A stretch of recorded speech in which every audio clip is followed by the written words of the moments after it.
Right, so if you have a Swan, one of the things that they commonly do is actually leak around the drip tray, which is really annoying because it doesn't look like there's anywhere for it to leak.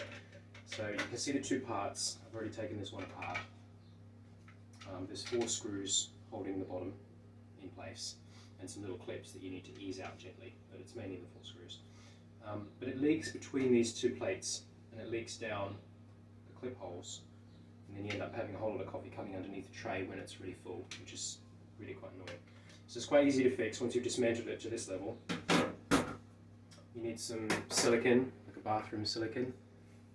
I've got just a generic tube. And then you just do a little bead. You want to do it more away from the inner part. Doesn't have to be perfect.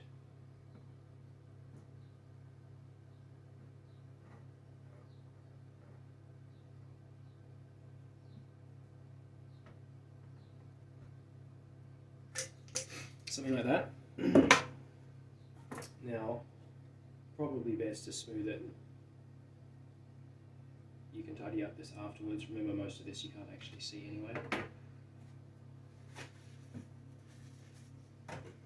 And then you pretty much clip this back on.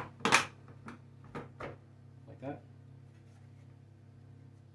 And then all you need to do is put your screws back in and go around with some paper towel or something like this and actually just clean it up. And eventually you'll end up with one that looks almost, you can barely see that there's actually a bead of silicone in there, just stops it leaking. And that should stop that problem.